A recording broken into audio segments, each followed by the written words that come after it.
Me echó de casa a los 16 años. Ahora mi madre aparece exigiendo 100.000 euros para salvar a la familia perfecta que construyó sin mí. No esperaba mi respuesta. Si aún no estás suscrito al canal, haz clic en el botón de suscripción y activa la campanita para no perderte ninguna de nuestras historias. Tu apoyo significa todo para nosotros. Si esta historia te parece interesante, déjale un like también. Me encantaría saber de qué ciudad eres. Déjanos el nombre de tu ciudad en los comentarios. Ahora empecemos con la historia. Mi nombre es Mateo y soy arquitecto. Es una definición simple, limpia, una línea recta sobre un plano. La digo en reuniones, en cenas con gentes a extraños que preguntan a qué me dedico. La arquitectura es mi profesión, pero en realidad es mi lenguaje la única forma que he encontrado para imponer un orden en el caos. Desde mi ático en el corazón de Madrid, la ciudad se extiende como una maqueta infinita. Las luces de los coches son ríos de oro líquido. Los edificios son monolitos que arañan un cielo de terciopelo y tinta. Yo diseñé este espacio. Cada ángulo, cada material, cada haz de luz que corta la penumbra ha sido una decisión consciente. Las paredes son de hormigón pulido, frías al tacto. El mobiliario es minimalista, casi ascético. No hay nada superfluo, nada que no cumpla una función. Algunos lo llaman elegancia. Sofía, mi pareja, lo llama con una sonrisa cariñosa. Tu fortaleza de la soledad. Tiene razón. Es una fortaleza, un entorno que controlo de forma absoluta porque crecí en uno donde el control era una ilusión y el caos una constante. Sobre mi escritorio de roble macizo, junto a un portátil de última generación y bocetos de mi próximo proyecto, solo hay una fotografía. No es de mis padres ni de mis hermanos. Es una imagen un poco descolorida de un adolescente de 16 años, flacucho, y con una maraña de pelo oscuro, flanqueado por dos ancianos de sonrisa arrugada y ojos amables. ¿Mis abuelos? Yo. Esa foto es el único ancla que permito a mi pasado en este presente que tanto me ha costado construir. Esta noche, el silencio del apartamento es más denso de lo habitual. Hace unas horas recibí un correo electrónico, el Premio Nacional de Arquitectura Joven. Mi nombre estaba en la cabecera. Un proyecto mío, un centro comunitario en un barrio obrero, había ganado. Debería sentir euforia, un torrente de orgullo. En cambio, lo que siento es un eco, una vibración sorda en el pecho, como el temblor que queda en el aire después de que una campana deja de sonar. Miro el premio en la pantalla, el reconocimiento de mis colegas, la prueba tangible de mi éxito, y un pensamiento agrio, un viejo fantasma, se desliza en la habitación. ¿Lo ves? ¿Ves lo que he conseguido? Es una pregunta dirigida al vacío a una mujer, cuyo rostro apenas puedo evocar sin un nudo de resentimiento en la garganta. Mi madre. He pasado la mitad de mi vida huyendo de mi pasado y la otra mitad intentando construir un futuro tan brillante que su sombra no pudiera alcanzarme. He levantado muros de éxito, de dinero, de distancia. He diseñado una vida tan meticulosa como mis edificios. Pero esta noche, con el mayor logro de mi carrera iluminando mi rostro, me doy cuenta de una verdad aterradora. No construía para mí, construía para ella. Construía para demostrarle algo a la mujer que me apartó de su vida. Y el hueco que siento ahora, esta victoria vacía, es la prueba de que, a pesar de todos mis esfuerzos, de todos mis muros, ella sigue teniendo poder sobre mí. Sostengo la copa de vino, el cristal frío contra mis dedos. El vino es caro, una de esas botellas que se guardan para una celebración especial. Pero el sabor es amargo en mi boca, porque la única persona a la que inconscientemente quería restregarle este éxito por la cara ni siquiera sabe que existo. Y lo que es peor, una parte de mí, una parte que odio, una parte pequeña y patética, todavía anhela la aprobación que nunca tuvo. Me levanto y camino hacia el enorme ventanal. Madrid parpadea a mis pies, indiferente. Soy un arquitecto de éxito, un hombre hecho a sí mismo. Pero esta noche, en la cima de mi mundo, me siento como aquel chico de 16 años, expulsado al frío, con el eco de una puerta cerrándose a su espalda. Un chico al que le dijeron que era lo suficientemente fuerte para apañársela solo. Y lo hice. Vaya, si lo hice. Pero la fuerza que nace de la herida nunca es limpia. Siempre deja una cicatriz, una fisura en los cimientos, y la mía esta noche duele como el primer día. La memoria es un arquitecto caprichoso. A veces construye palacios de momentos felices que nunca existieron, y otras reproduce con una precisión insoportable la estructura de nuestras peores ruinas. Mi ruina personal tiene fecha y hora, Nochebuena, hace 17 años. El salón de la casa de mi madre y Ricardo olía a pino, a cordero asado y a una tensión tan densa que se podía cortar con el cuchillo del pan. Los gemelos, Leo y Marco, apenas tenían unos meses y dormitaban en sus cunas, ajenos al drama que se estaba gestando a su alrededor. Yo tenía 16 años y me sentía como un mueble viejo en una casa recién reformada, fuera de lugar, un recordatorio de una época anterior que todos preferían olvidar. Mis abuelos sentados en el sofá tenían la sonrisa forzada de quien sabe que pisa un campo de minas. Intentaba ayudar. Puse la mesa. Serví el vino. Incluso traté de hacerle una carantoña a uno de los bebés. Pero mi madre me apartó con un gesto rápido y un cuidado. Mateo, que lo despiertas. Cada movimiento mío era analizado. Cada palabra era un posible error. La cena fue un suplicio de silencios incómodos y conversaciones triviales que morían al nacer. Ricardo no paraba de hablar de sus planes de futuro, de la familia perfecta que estaban construyendo. La palabra familia sonaba como un arma en su boca, y yo sabía que la bala llevaba mi nombre. Fue después del postre, mientras mis abuelos intentaban sin éxito mantener una charla animada, cuando Ricardo carraspeó y me miró, no a mí, sino un punto por encima de mi hombro. Mateo, tenemos que hablar, dijo con ese tono de falsa solemnidad que usan los verdugos. Mi madre, Isabel, dejó su copa sobre la mesa. No me miraba. Tenía la vista fija en sus manos, como si fueran el texto de un guión que se había aprendido de memoria. Y entonces comenzó su actuación, una actuación que debía haberle valido un premio. Hijo, empezó y la palabra sonó extraña, hueca. Tú sabes cuánto te quiero, mentira. Y sabes todo lo que he luchado, todo lo que he sacrificado por ti como madre soltera. La carta del victimismo, su favorita. Nadie sabe lo que es eso. Criar a un hijo sola, los miedos, las noches sin dormir. Su voz se quebró teatralmente. Mis abuelos se removieron incómodos. Sabían lo que venía. Ahora continuó. La vida me ha dado una segunda oportunidad. Su mirada se desvió hacia las cunas. Ricardo y yo, los bebés, necesitan todo de mí. Necesitan un comienzo limpio, un hogar estable, sin complicaciones. La palabra complicaciones quedó flotando en el aire. Yo era la complicación. Ricardo tomó el relevo, siempre el pragmático, el ejecutor. Seamos realistas, Mateo. Ya eres casi un hombre. La casa se nos queda pequeña, los gastos son enormes. Es una cuestión de prioridades. Y ahora mismo nuestra prioridad son los más pequeños, los que nos necesitan de verdad. Sentí un frío glacial recorrerme la espalda. No era por sus palabras, era por la frialdad con la que las decían. Era una transacción comercial, la liquidación de un activo molesto.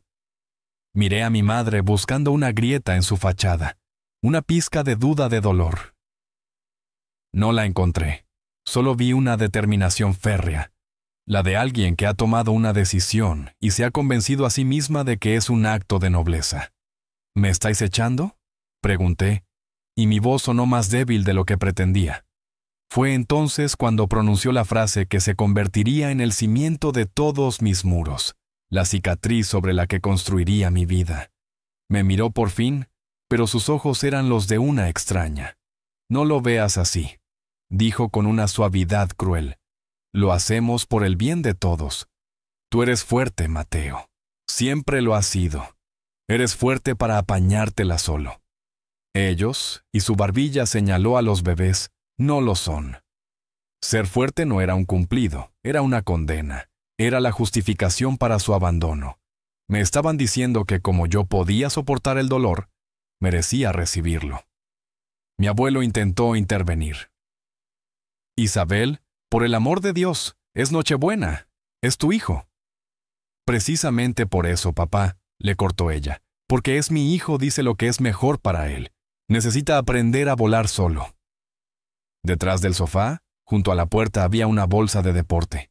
Mi ropa, alguna cosa mía. Lo habían planeado todo. No era una decisión del momento. Era una ejecución premeditada. Me levanté. No dije nada. No había nada que decir. Cualquier palabra, cualquier súplica, solo habría servido para aumentar mi humillación. Caminé hacia la puerta. Cogí la bolsa. El peso era ridículo. Toda mi vida en 16 años reducida a un par de kilos. Al abrir la puerta, el aire helado de diciembre me golpeó la cara. Desde el salón me llegó el villancico de la televisión y el balbuceo de uno de los bebés. El sonido de la familia perfecta que se construía sobre mis ruinas. «Feliz Navidad», susurré al vacío. La puerta se cerró detrás de mí. El sonido del cerrojo fue el punto y final. El arquitecto de mi vida acababa de ser desahuciado de su propia historia. Y en esa noche fría, bajo un cielo sin estrellas, empecé a colocar, sin saberlo, la primera piedra de mi fortaleza. 17 años es tiempo suficiente para que las heridas se conviertan en cicatrices. No desaparecen, pero aprendes a vivir con ellas. Se integran en tu topografía personal. Las cubres con capas de rutina, trabajo y nuevas relaciones. Mi vida, desde aquella Nochebuena, había sido un ejercicio constante de superposición de capas. La universidad, 2 trabajos a la vez para pagarla, noches en vela estudiando planos, la emoción del primer proyecto, el pánico de la primera obra, el éxito gradual y siempre Sofía. Sofía era el contrapunto a mi estructura rígida. Ella era la luz que se filtraba por las grietas de mi fortaleza, abogada, inteligente, con una risa que podía desarmar mis defensas más férreas. Ella conocía mi historia, no los detalles sangrantes, pero sí el armazón. Una madre ausente y unos abuelos que lo fueron todo. Respetaba mis silencios, entendía mi necesidad de control. Era mi hogar, uno que no estaba hecho de hormigón y acero, sino de confianza y calor. Estábamos celebrando mi premio en nuestro restaurante italiano favorito. Un pequeño local de manteles a cuadros y olor a ajo y albahaca. La botella de Barolo que habíamos pedido era un lujo que ahora podíamos permitirnos. «Deberías estar en la luna, Mateo», me dijo Sofía, apartando un mechón de pelo de su cara. «Has ganado el premio más importante de tu generación. Mañana tu teléfono no va a parar de sonar». Lo sé, sonreí, pero ella me conocía demasiado bien. ¿Qué pasa por esa cabeza tuya, arquitecto? ¿Ya estás pensando en las posibles fallas estructurales del trofeo? Solté una carcajada. Algo así. Es solo que se siente extraño. Extraño. ¿Cómo? Antes de que pudiera responder, mi móvil vibró sobre la mesa. En la pantalla, el nombre Tío Miguel.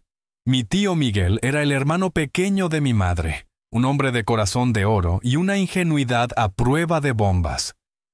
Fue él quien confirmó el préstamo para mi universidad cuando nadie más lo hizo, un acto de fe que nunca olvidaría. Le debía en gran parte todo lo que era. «Tengo que cogerlo», le dije a Sofía. Ella asintió.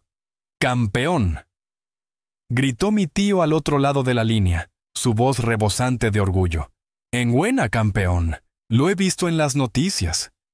¡Qué barbaridad! Sabía que llegarías lejos. Gracias, tío, de verdad. Sonreí contagiado por su entusiasmo genuino. ¿Qué digo gracias? Ni que niño muerto. ¿Hay que celebrarlo? Oye, ¿y sabes quién más está contentísima? Se me heló la sangre. Lo supe antes de que lo dijera. ¿Quién?, pregunté, aunque ya sabía la respuesta. ¿Tu madre, Isabel? Coincidí con ella el otro día en una comida familiar. Le conté lo del proyecto que estabas nominado. No te imaginas la cara de orgullo que puso. Ese es mi chico, dijo. Se emocionó mucho. De verdad me pidió tu número. Le dije que te llamaría yo primero para darte la buena nueva. Seguro que te llama en cualquier momento para felicitarte. Ya era hora de que arreglarais las cosas. Un silencio pesado cayó sobre nuestra mesa. El ruido del restaurante se desvaneció. Las palabras de mi tío, cargadas de buena intención, eran como martillazos contra mis muros. Ese es mi chico. Cara de orgullo. Arreglar las cosas. Un torrente de ira y náusea subió por mi garganta. Tío. Empecé intentando mantener la voz firme. Te agradezco la llamada, de verdad. Pero nada de peros, sobrino. La familia es la familia y una madre es una madre. Dale una oportunidad. Bueno, te dejo que me lía la parienta. Un abrazo fuerte, campeón. Y colgó. Dejé el móvil sobre la mesa como si quemara. Sofía me miraba, sus ojos oscuros llenos de preocupación. ¿Era él?, preguntó en voz baja. Asentí, incapaz de hablar, y le ha contado a ella. No era una pregunta. Volvía a sentir. Sofía alargó la mano y cubrió la mía. Su piel era cálida, la mía de hielo. Escúchame, mi amor, dijo con una firmeza tranquila que admiraba. Esa mujer no llama para felicitar. La gente como ella no funciona así. Llama para cobrar. Sea lo que sea que quiera, no se lo debes. No le debes absolutamente nada. Sabía que tenía razón. Cada fibra de mi ser lo sabía, pero el heraldo ya había sonado su trompeta.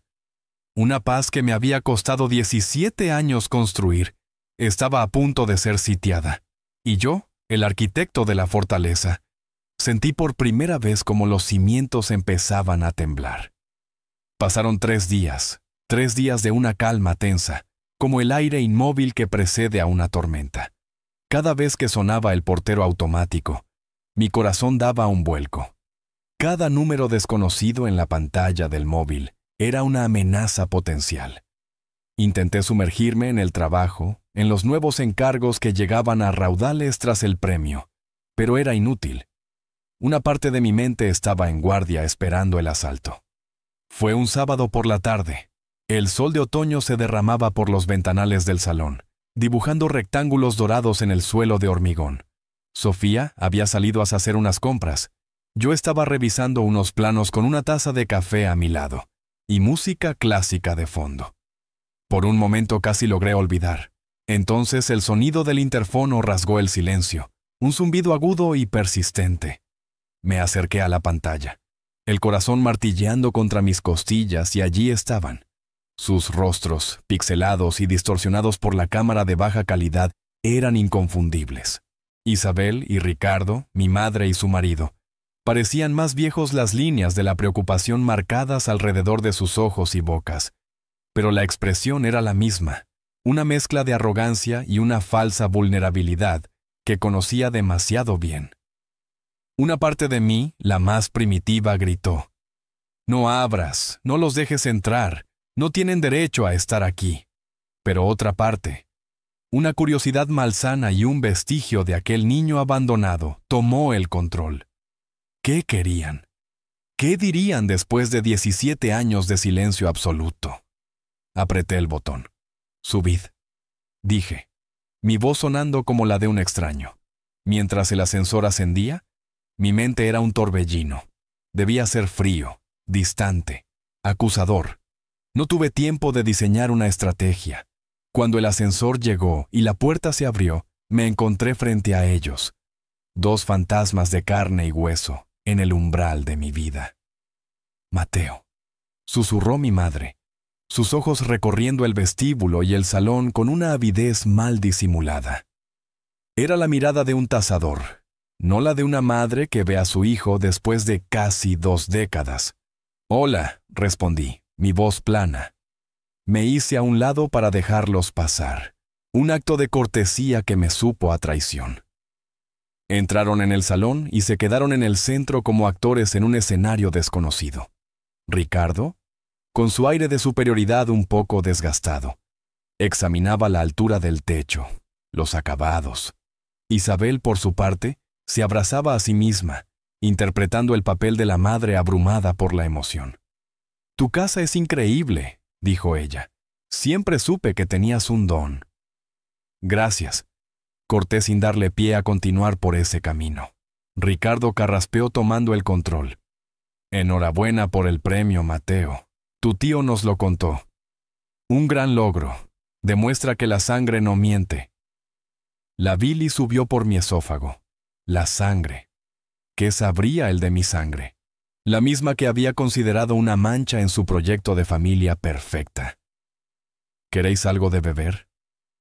Agua ofrecí más por mantener una distancia que por hospitalidad. No me senté. Permanecí de pie con los brazos cruzados, una barrera física. «Agua estaría bien», dijo Ricardo. Mi madre solo asintió sin dejar de mirar a su alrededor. Fui a la cocina, mis movimientos rígidos, mecánicos. Escuchaba susurros desde el salón. No podía entender qué decían, pero el tono era el de dos conspiradores. Volví con 2 vasos de agua. Ricardo lo cogió con un gracias formal. Isabel lo ignoró y entonces comenzó el verdadero asalto disfrazado de una falsa reconciliación. «Sé que hemos estado distanciados, hijo», empezó Isabel, su voz cargada de un arrepentimiento perfectamente ensayado. «Y sé que te hicimos daño. No pasa un día sin que piense en ello». Mentira.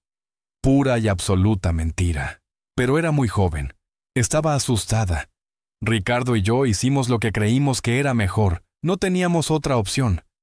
«Siempre hay otra opción», repliqué, mi voz más dura de lo que pretendía. Ricardo intervino. «El maestro del gaslicín. Eras un adolescente difícil, Mateo. ¿No lo recuerdas bien? Estabas lleno de rabia, siempre a la defensiva. Nosotros solo queríamos proteger a los bebés de ese ambiente, darles una oportunidad, protegerlos de mí». La absurdidad de sus palabras me golpeó con la fuerza de un puñetazo. Yo, un chico de 16 años cuya única ofensa era existir, era la amenaza. Ellos, los adultos que me echaron en Nochebuena, eran los protectores.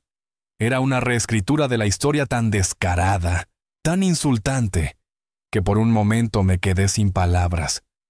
«Así que esa es la historia que os contáis a vosotros mismos», pregunté finalmente, una risa amarga escapándose de mis labios.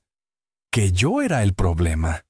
«No eras el problema, Mateo», dijo mi madre acercándose un paso. Instintivamente yo retrocedí uno.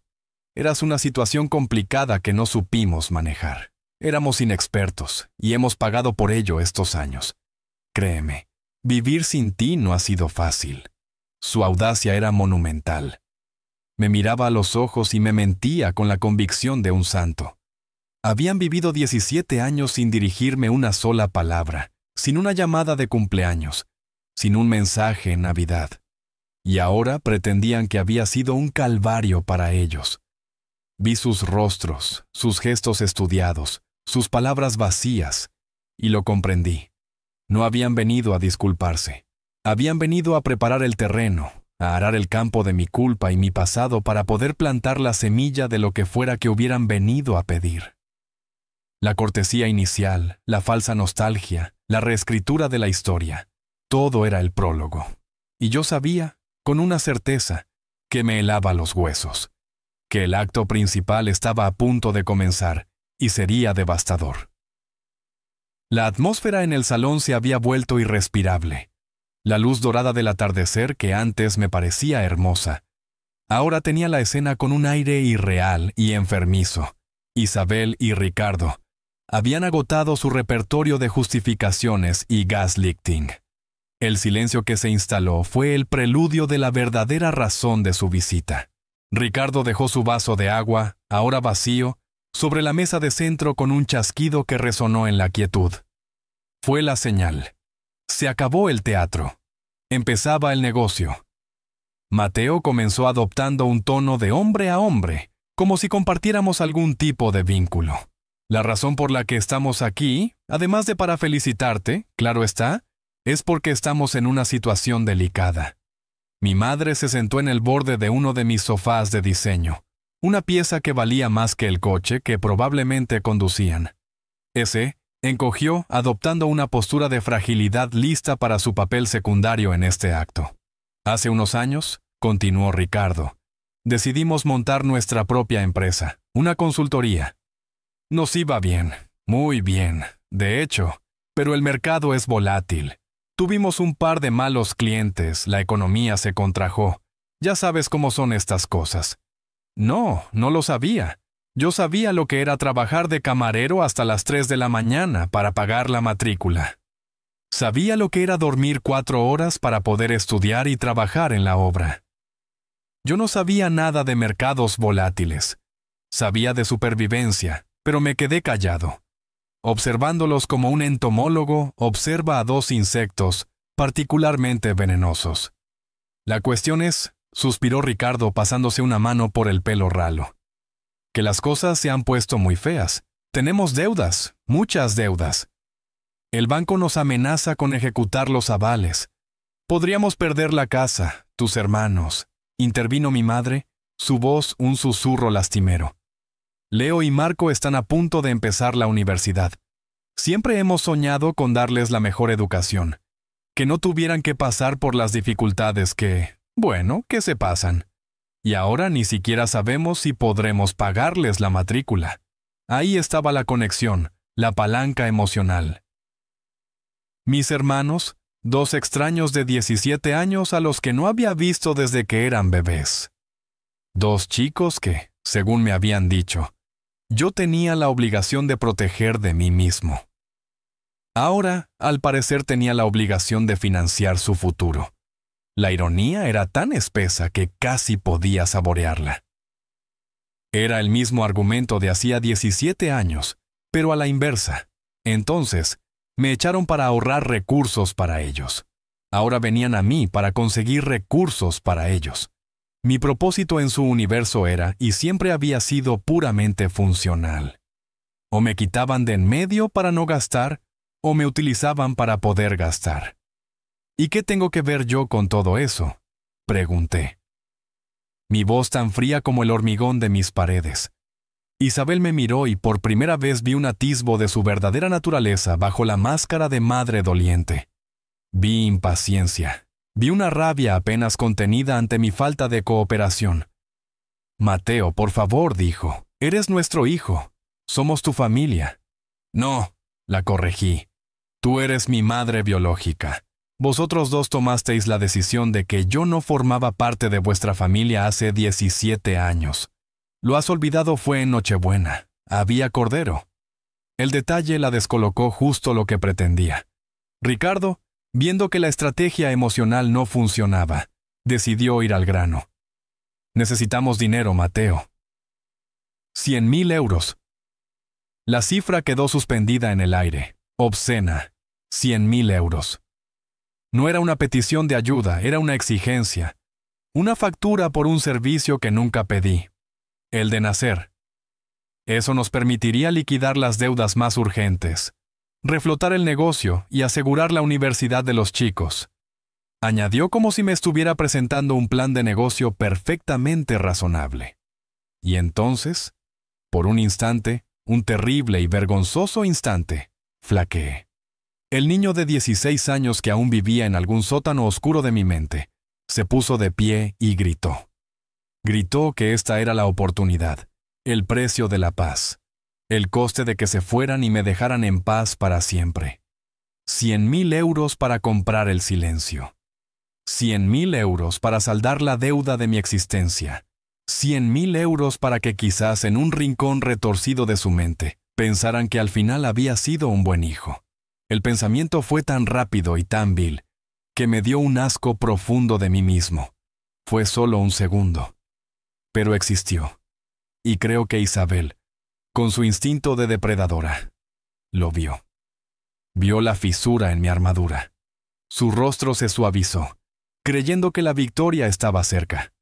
Piénsalo, Mateo, dijo con voz melosa. Es una oportunidad para que todos sanemos, para volver a ser una familia. Puedes hacer esto por nosotros, por mí, por la madre que te crió sola durante tantos años. Justo en ese momento, oí el sonido de la llave en la cerradura. La puerta se abrió y apareció Sofía, cargada con un par de bolsas de la compra. Se detuvo en seco en el vestíbulo, su sonrisa desvaneciéndose al vernos. Sus ojos pasaron de Isabel y Ricardo a mí, y en mi rostro debió ver el eco de esa terrible duda, de esa debilidad momentánea. Su mirada se endureció, no con ira hacia mí, sino con una furia protectora. Dejó las bolsas en el suelo y se acercó poniéndose a mi lado. Su presencia era un ancla, un refuerzo de acero en mis cimientos temblorosos. Su mirada, fija en la mía, me devolvió a la realidad. Me recordó quién era yo ahora, no el niño que fui. Me enderecé. El arquitecto tomó el control. El hombre que construyó su vida desde los escombros. Miré a Ricardo, luego a Isabel. La respuesta es no. Lo dije en voz baja, pero las dos palabras tuvieron el efecto de una demolición. La máscara de mi madre se hizo añicos. Su rostro se contrajo en una mueca de incredulidad y furia. ¿Qué? Siseo. He dicho que no repetí, cada sílaba sólida como una piedra. Me dijisteis que era lo suficientemente fuerte para apañármela solo, y lo hice. Construí todo esto y abrí los brazos para abarcar el salón. Mi vida sin vuestra ayuda. De hecho, lo construí a pesar de vuestro abandono. Ahora es vuestro turno de ser fuertes. Apañaos solos. Me di la vuelta y le señalé la puerta. Por favor, marchaos de mi casa. Infeliz, gritó Isabel, poniéndose de pie de un salto, desagradecido. Después de todo lo que he hecho por ti, te di la vida. Te sacrifiqué mi juventud. Mi juventud también fue sacrificada, respondí girándome para enfrentarla. La diferencia es que yo no tuve elección. Vosotros sí la tuvisteis y me elegisteis a mí fuera. Esa decisión tiene consecuencias, y esta es una de ellas. No vais a tocar ni un céntimo de mi dinero. Dinero que, por cierto, empecé a ganar fregando platos porque me negasteis la ayuda más básica, así que no me habléis de sacrificios. Ricardo la agarró del brazo. Isabel, vámonos. No merece la pena, no. Se soltó ella. Es mi hijo y me debe esto. Me lo debe. No te debo nada, dije, mi voz subiendo de volumen por primera vez. Nada.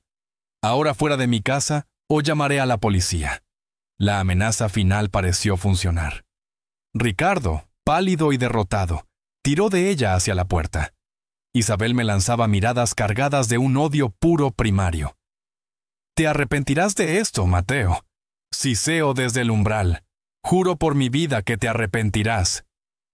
Y se fueron. La puerta se cerró dejando un silencio denso y venenoso. Me quedé de pie temblando, no de miedo, sino de una rabia tan profunda que me asustaba. Sofía se acercó y me abrazó por la espalda. Apoyé mi cabeza en la suya, cerrando los ojos. La fortaleza había resistido el asalto, pero las murallas estaban cubiertas de grietas. La visita de Isabel y Ricardo no fue el final de la batalla, sino el principio de la guerra.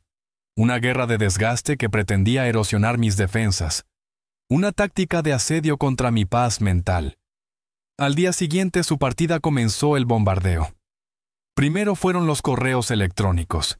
Llegaban desde una dirección que no reconocía. El primer asunto era una madre decepcionada. El texto era una larga y enrevesada diatriba sobre la ingratitud, el deber filial y los sacrificios olvidados. Era un monólogo de autocompasión, una obra maestra de la manipulación emocional. Leí las primeras líneas y lo borré. A las pocas horas llegó otro asunto por tus hermanos. Este era más corto, más directo, acusándome de egoísmo, de negarles a dos chicos inocentes el futuro que merecían por mi culpa. Lo borré sin terminarlo. Luego vinieron los mensajes de voz, números ocultos que se colaban en mi buzón. La voz de mi madre, a veces llorosa, a veces furiosa. Mateo, soy yo, tu madre. ¿Cómo puedes ser tan cruel? No tienes corazón y eres igual que tu padre, un egoísta que solo piensa en sí mismo. Solo te pido que nos ayudes, que demuestres que tienes algo de humanidad. Borraba los mensajes sin escucharlos hasta el final. pero su voz se quedaba resonando en mi cabeza, un veneno auditivo. Intenté bloquear las direcciones de correo y los números, pero siempre encontraban una forma de volver, como una mala hierba persistente. Cada notificación en mi teléfono era un pequeño sobresalto. El asedio era constante, diseñado para mantenerme en un estado de alerta perpetua, para que nunca pudiera bajar la guardia. Sofía estaba furiosa. «Esto es acoso, Mateo. Podemos denunciarlo». «¿Y qué digo?», respondí con cansancio una noche mientras masajeaba mis sienes. «¿Qué? Mi madre me envía correos sentimentales. ¿Se reirían de mí en la comisaría? No, solo tengo que aguantar. Se cansará». «La gente como ella no se cansa», replicó Sofía con una certeza sombría. «Solo cambian de táctica cuando una deja de funcionar». Y tenía razón. La táctica cambió una semana después, y esta vez el ataque vino de un flanco inesperado. Estaba en una reunión con un cliente importante, cuando mi móvil vibró con un mensaje de WhatsApp. Era un número que no tenía guardado. Lo ignoré, pero vibró de nuevo. Y otra vez, con la excusa de ir al baño, abrí los mensajes. El primero era una simple frase: «Eres un capullo». El segundo: «Mamá solo te pidió ayuda y tú le das la espalda». El tercero: «Espero que estés orgulloso de ti mismo. Has destrozado a nuestra familia». Y entonces vi la foto de perfil. Un chico de unos 17 años con el pelo oscuro y una expresión arrogante. Era como verme a mí mismo en un espejo deformado. Era Leo o Marco, uno de mis medio hermanos, uno de los chicos inocentes cuyo futuro yo estaba supuestamente destruyendo. Sentí una oleada de frío. Esto era diferente. Esto era peor. La ponzoña de mi madre no solo me afectaba a mí, había infectado a sus otros hijos. Les había contado una versión distorsionada de la historia donde yo era el villano y ellos las víctimas. Los estaba usando como soldados en su guerra personal. Los estaba convirtiendo en ella. La rabia que sentí fue clara y afilada como un cristal roto. No era la rabia confusa y dolida que sentía hacia mi madre. Era una ira protectora, casi paternal, hacia esos chicos que ni siquiera conocía. Estaba furioso por cómo los estaban manipulando, por cómo les estaban robando la oportunidad de tener una visión limpia del mundo, de la familia. Bloqueé el número sin responder. Volví a la reunión, pero mi mente estaba en otra parte. La campaña de acoso había cruzado una nueva línea. Ya no se trataba solo de mí y de mi pasado. Se trataba del presente de ellos y de su futuro. Y la determinación que sentí en ese momento fue absoluta. No iba a ceder, no por orgullo, no por rencor. Iba a mantenerme firme por ellos para romper el ciclo, para que quizás algún día uno de esos chicos se diera cuenta de que el verdadero villano no era el hermano ausente que se negó a dar dinero, sino la madre que los usó como armas. Aquella noche, mientras le contaba a Sofía lo del mensaje, tomé una decisión. Se acabó el aguantar, dije. Si vuelve a contactarme de la forma que sea, empezaré a guardar pruebas, correos, mensajes, todo. Tienes razón, esto es acoso, y si tengo que demostrarlo, lo haré. La fortaleza pasaba a la ofensiva. Tal como Sofía había predicho, la falta de respuesta a la campaña de acoso digital solo provocó que mi madre subiera la apuesta. Si no podía derribar mis muros desde la distancia, intentaría hacerlo en persona, atacando el corazón de mi vida profesional, el lugar que era el símbolo de todo lo que había construido. Yo estaba en Bilbao visitando una obra. Era un viaje de 2 días, una bocanada de aire fresco lejos de la tensión de Madrid. La mañana era fría y olía a salitre. Estaba en plena reunión con el jefe de obra cuando mi móvil empezó a vibrar sin parar en el bolsillo de mi chaqueta. Era Sofía, insistía. Sabía que yo nunca ignoraría una llamada suya, a menos que fuera una emergencia. Me disculpé y salí de la caseta de obra. «Sofía, ¿estás bien?» «Estoy en una reunión», dije en voz baja. «Estoy bien, Mateo, pero tienes un problema. Un gran problema aquí en tu oficina». Su voz era urgente, tensa. «¿Qué ha pasado?» «Es tu madre. Ha aparecido aquí hace media hora. Está en recepción montando un escándalo. Sentí que el suelo se movía bajo mis pies. ¿Qué? ¿Cómo que un escándalo? Gritando, exigiendo verte. Le han dicho que no estás, que estás de viaje, pero no se lo cree. Dice que te estás escondiendo de ella, que eres un cobarde. Está llorando, luego grita, luego vuelve a llorar. La gente está empezando a salir de sus despachos a mirar. Es una jodida pesadilla, Mateo. Cerré los ojos apoyando la frente contra el frío metal de un contenedor. ¿Has llamado a seguridad? Zrenia, pregunté, mi mente corriendo a toda velocidad. Elena, la recepcionista, está intentando manejarla. No ha querido llamar a seguridad para no empeorar las cosas. Me ha llamado a mí primero, Elena, una mujer de unos 50 años. Eficiente, discreta y con una amabilidad maternal. Hacía un par de años, su hijo, un joven estudiante de arte, necesitaba hacer unas prácticas. Ningún estudio de arquitectura lo aceptaba. Hablé con un amigo que tenía una galería y le consiguió un puesto. Un favor pequeño, algo que hice sin pensar. Nunca imaginé que ese gesto volvería a mí de esta manera. ¿Voy para allá? ¿Cogeré el primer avión? Dije, no, no vengas. Me cortó Sofía. Eso es lo que quiere. Quiere la confrontación, la escena pública. Si apareces, le darás la victoria. Déjame pensar. Elena, pásame con Elena. Oí un murmullo al otro lado de la línea. Unos segundos después, la voz de Elena, normalmente tan calmada, sonaba temblorosa. Mateo, lo siento muchísimo. Elena, no te disculpes. Gracias por llamarla a ella y no a seguridad. Escúchame, ¿qué está haciendo ahora mismo? Está sentada en uno de los sofás llorando y diciendo a todo el que pasa que su hijo la ha abandonado, que es un desagradecido. Sentí una oleada de humillación tan intensa que me mareó. Estaba mancillando mi nombre en mi propio territorio frente a mis empleados, mis socios. Me estaba pintando como un monstruo.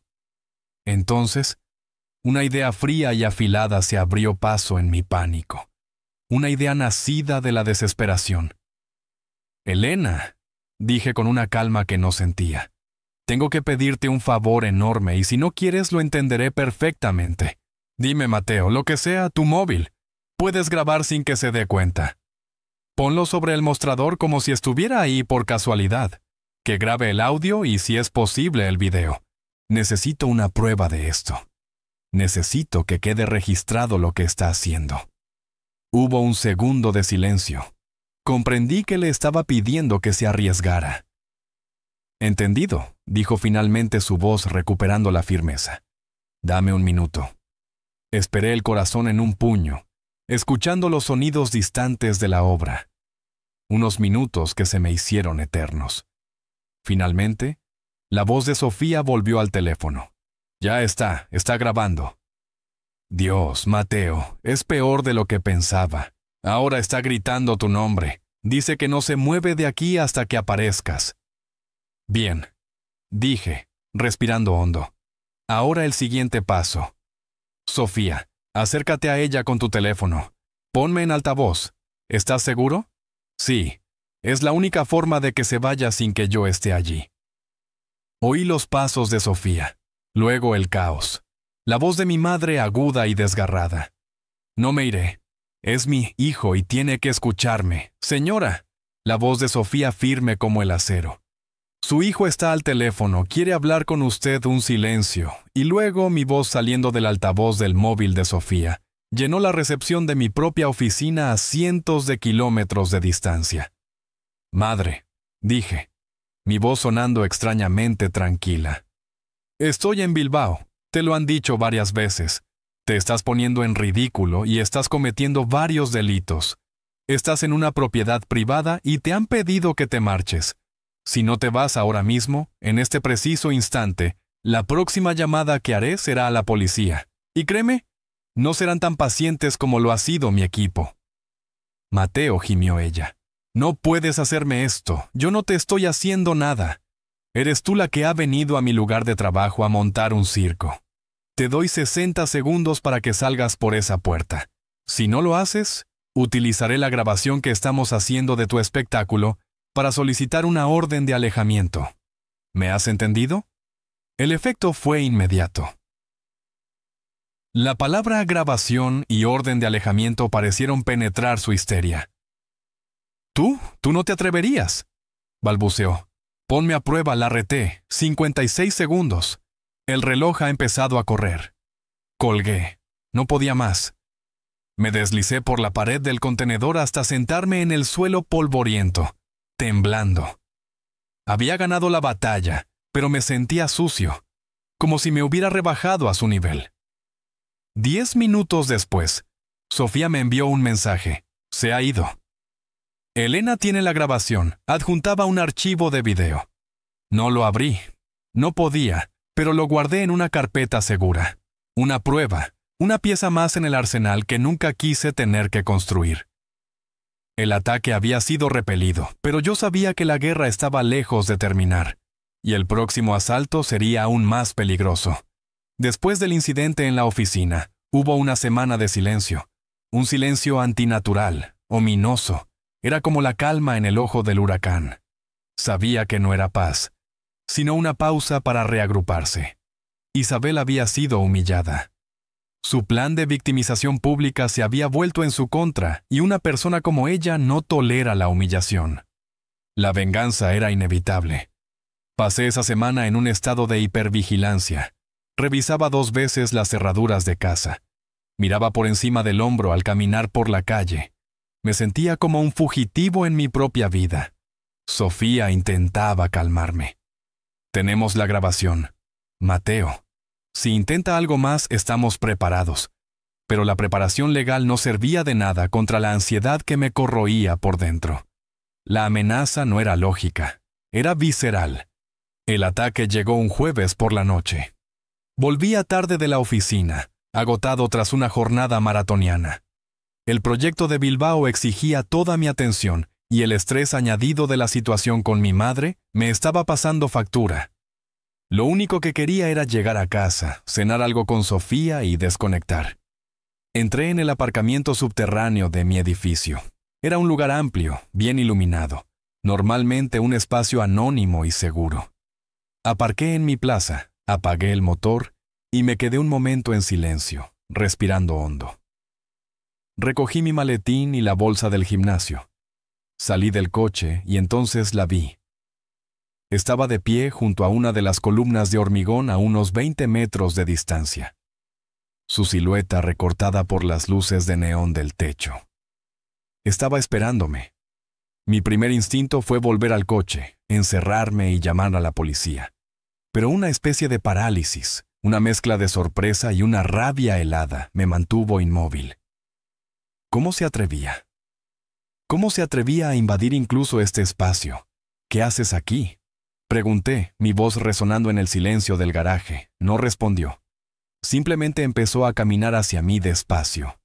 Sus pasos hacían eco. Su rostro era una máscara de furia. Sus ojos, antes llenos de lágrimas de cocodrilo, ahora ardían con un odio puro. No había rastro de la madre doliente, solo había una depredadora. Te lo advertí, Mateo. Su voz era un siseo bajo y peligroso. Te advertí que te arrepentirías. Vete de aquí. Madre, ahora mismo no voy a repetirlo. Saqué el móvil del bolsillo. ¡Oh, no! Se rió una risa seca y sin alegría. Esta vez no vas a llamar a nadie. Esta vez vamos a hablar tú y yo. Y se abalanzó sobre mí. No fue un ataque torpe, fue la embestida de una furia ciega. Se lanzó contra mi pecho intentando arañarme la cara. Me pilló por sorpresa y perdí el equilibrio trastabillando hacia atrás. El móvil se me escapó de las manos, deslizándose por el suelo de cemento pulido y quedando lejos de mi alcance.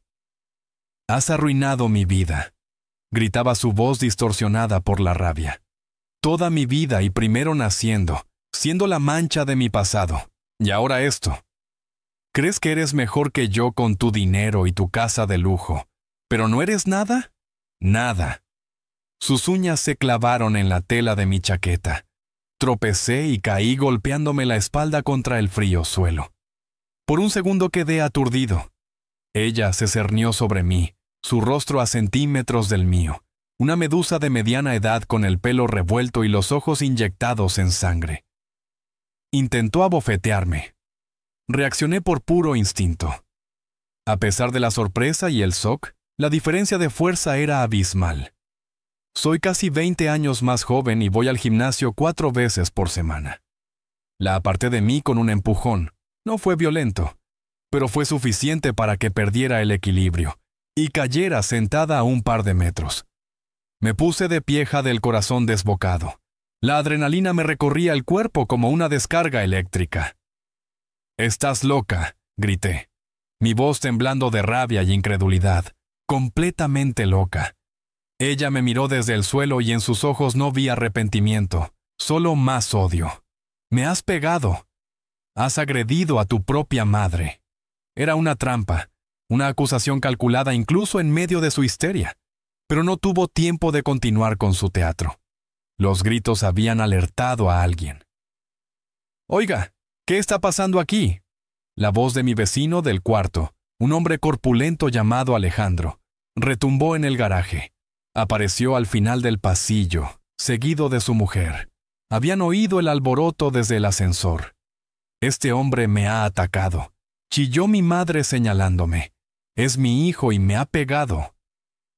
Alejandro me miró luego a ella, luego al móvil tirado en el suelo a varios metros de distancia. Su ceño se frunció evaluando la escena.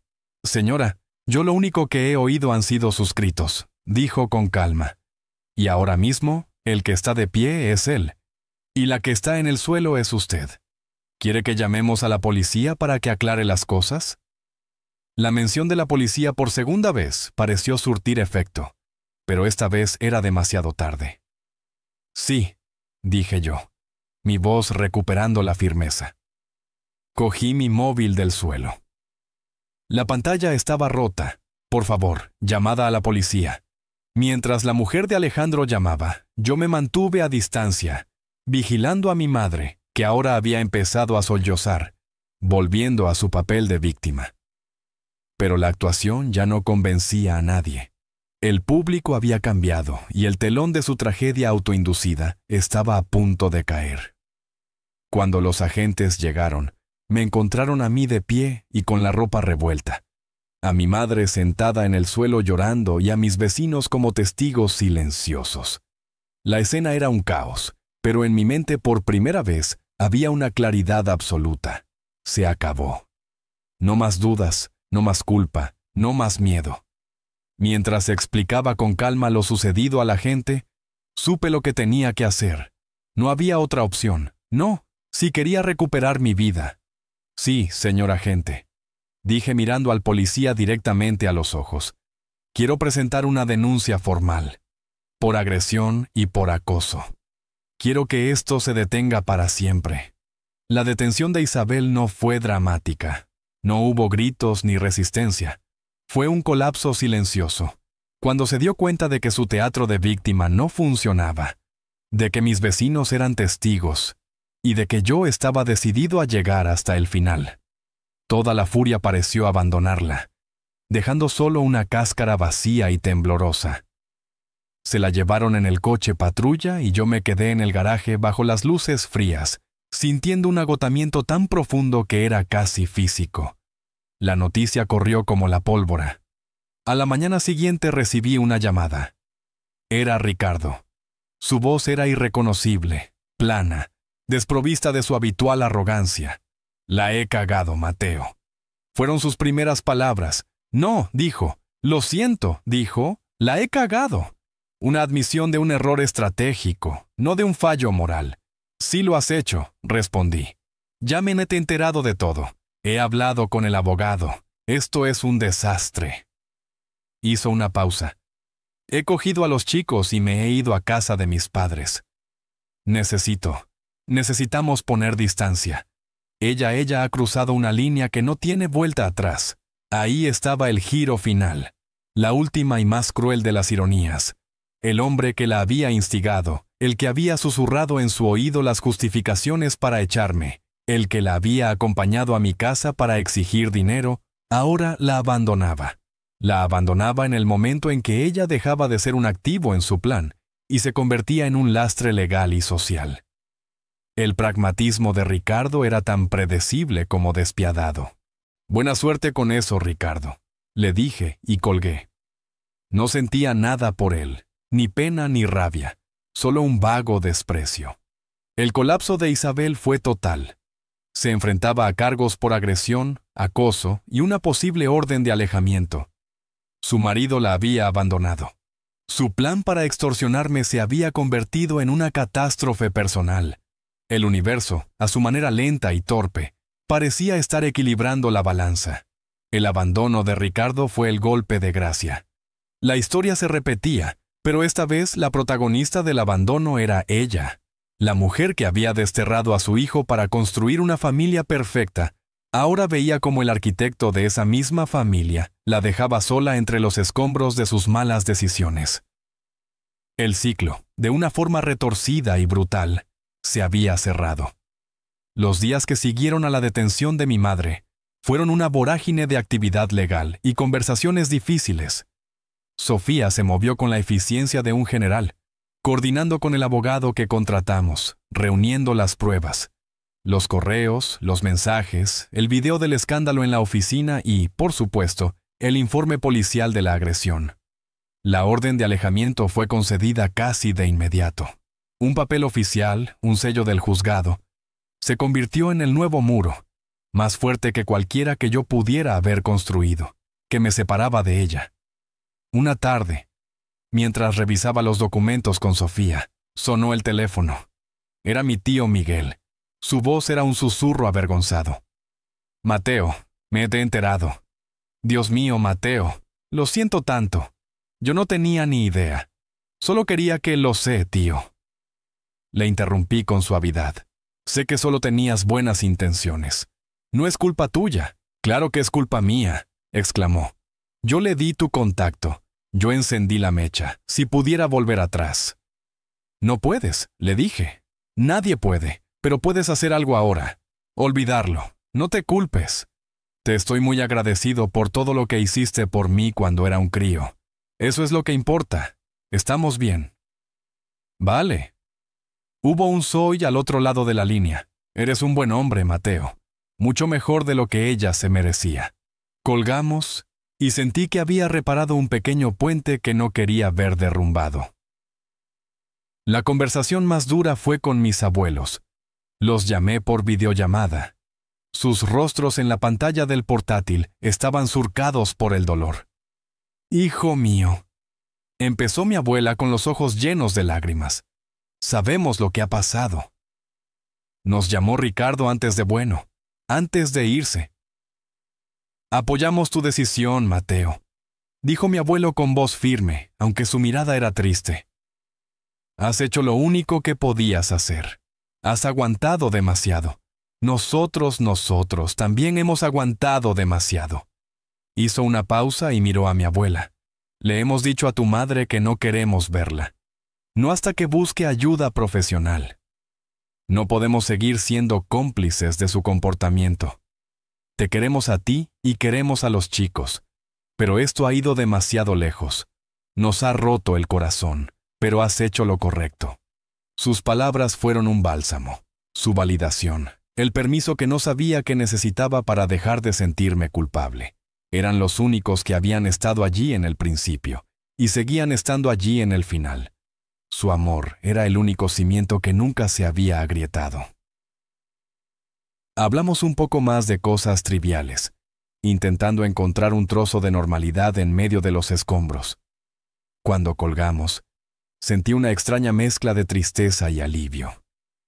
Tristeza por el dolor de mis abuelos, por la familia rota, pero alivio porque por primera vez todas las piezas estaban sobre la mesa.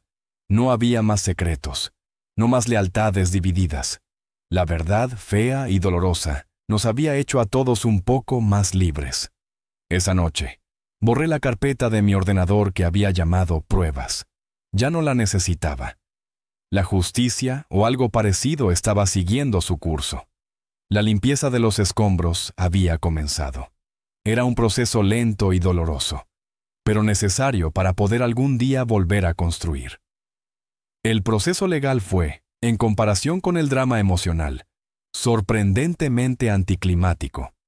Dada la abrumadora cantidad de pruebas, el abogado de mi madre le aconsejó aceptar un acuerdo. Se declaró culpable de un delito menor de coacciones y agresión.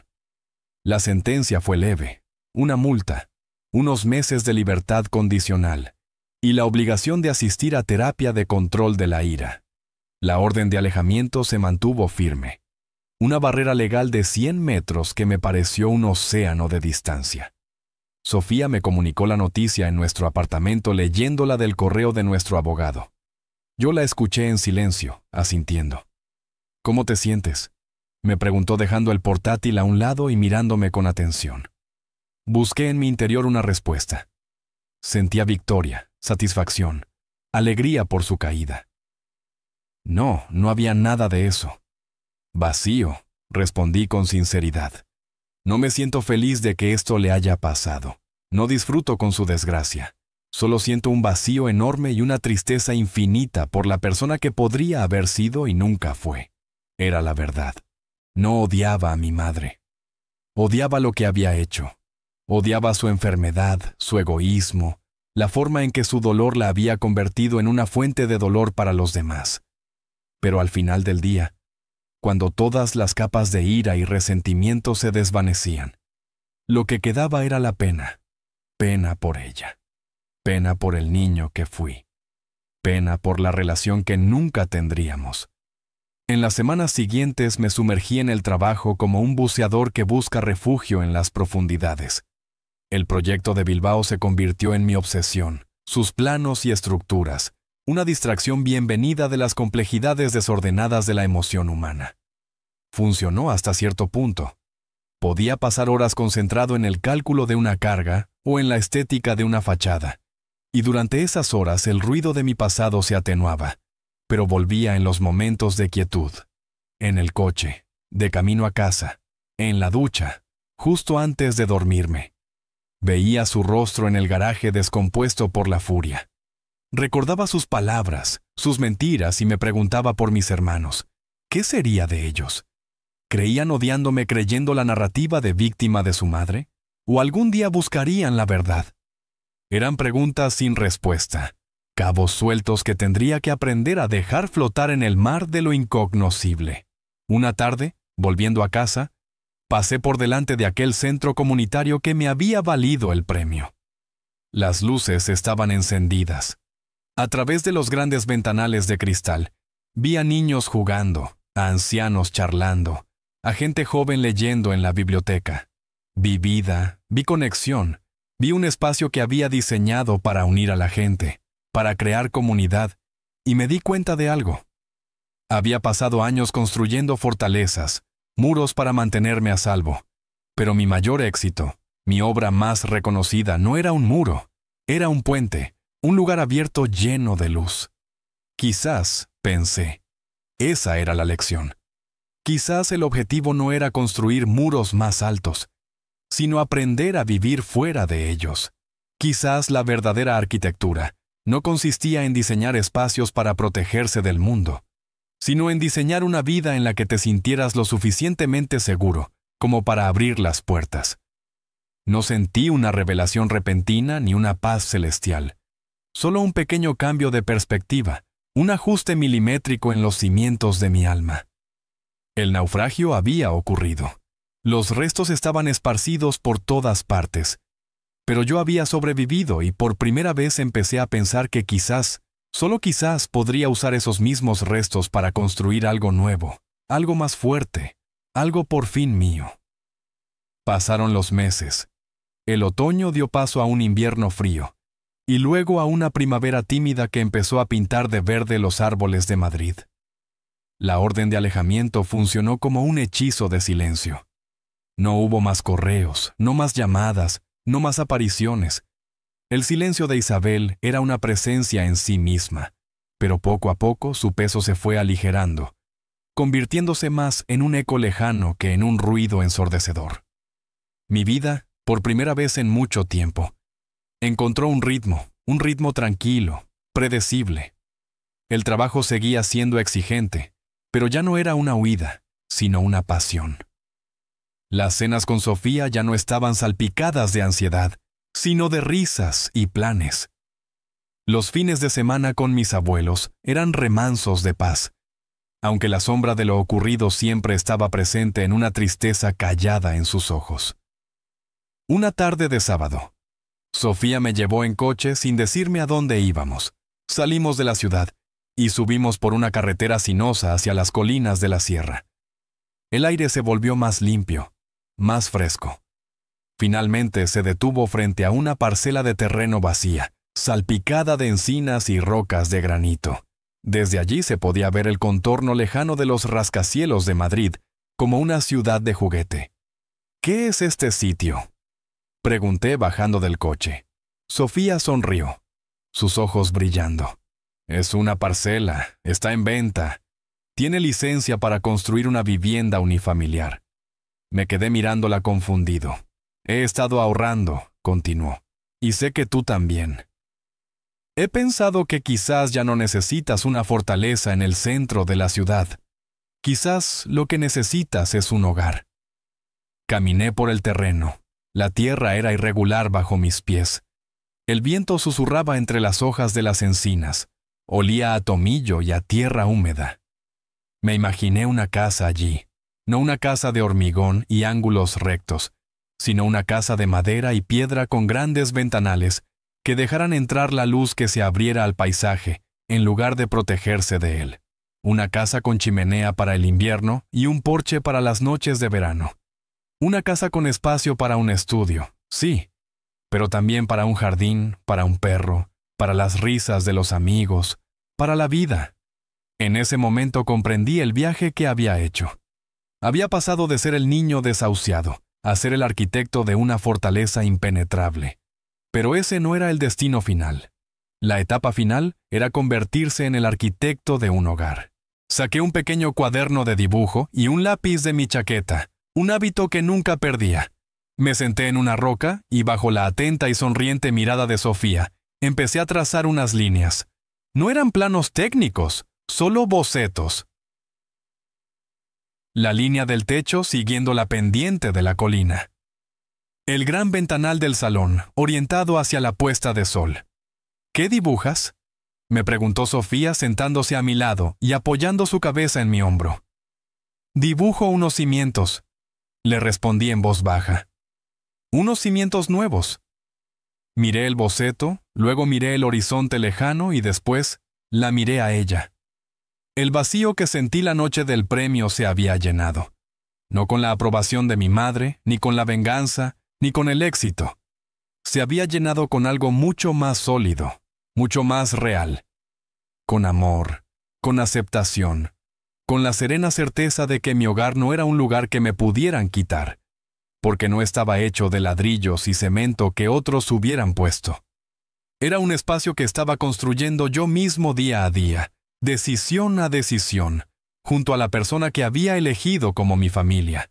Ya no necesitaba demostrarle nada a nadie. Ya no necesitaba ganar ninguna guerra. La batalla final no era contra mi madre, sino contra el niño herido que llevaba dentro. Y en esa colina, bajo el cielo azul de la sierra, finalmente firmé la paz. Estaba libre. Estaba en casa, M.